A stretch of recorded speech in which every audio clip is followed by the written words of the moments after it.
नमस्कार। इंग्राजी नववर्ष 2026 में समस्त को हार्दिक शुभकामना। आज एक वितर्कर विषय बोझ उपर कोरड़माड़ अर्थात दुई चकिया जान उपर प्रदूषण नाम आर्थिक शोषण। आज महंगाई जुगे साधारण मध्यवर्ग और गरीब लोक दुई चकिया जान जीवन अत्यावश्यक अंशविशेष। कार्यालय हो, शिक्षा क्षेत्र हो, चिकित्सा क्षेत्र हो, सबुठी दुई चकिया जानर लोकंकर आशा और भरोसार उत्स।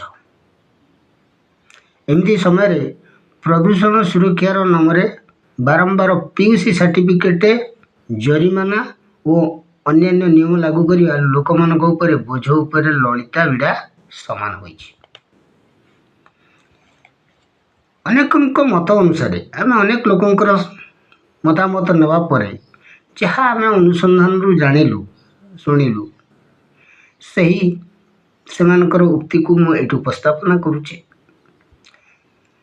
दुई चकिया जान ठारे होता प्रदूषण भारी जान और कारखाना तुलन अत्यंत कम। पीयूसी सेक्टर गुड़िक मानक रक्षा होता सह अनेक समय जोर जबरदस्ती जुलम कर टका नि जाउछि।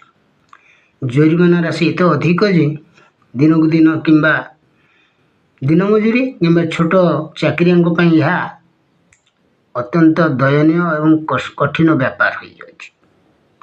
सरकार प्रदूषण नियंत्रण ठारू अधिक राजस्व संग्रह उपर गुरुत्व देउछन्ति। अन्यपटे सरकार और परिवेशविद मानकर मत प्रदूषण धीरे धीरे बढ़िले स्वास्थ्य और परिवेश उपर गभीर प्रभाव पड़े। दुई चकिया जानर संख्या बेसी सेगुड़िक मिसी गुरुत्वपूर्ण प्रदूषण सृष्टि करुचे। तेणु पीयूसी नियम लोक सचेतन करने और जानर भल रक्षणाबेक्षण पर आवश्यकता थिले मध्य ताहा करा जाउ नहीं। एथिपई यार गोटे स्थायी समाधान और प्रस्ताव आमे रखुछु। पीयूसी शुल्क को सरकारी भाव नियंत्रण कर समाधान निमंते यार समान राशि धार्य करा जाउ। पुराना और गरीब जान मालिकों छाड़ किंबा सब्सिडी व्यवस्था हो। भारी जान और शिल्प उपर अधिक कठोर पदक्षेप निया जाउ। जरिमाना पूर्व सचेतनता और सुधार सुजोग दि जाउ। प्रदूषण नियंत्रण आवश्यक, किंतु यह जदि साधारण लोकों आर्थिक शोषण माध्यम हो जाउछि तेबे यह न्यायसंगत नुहे।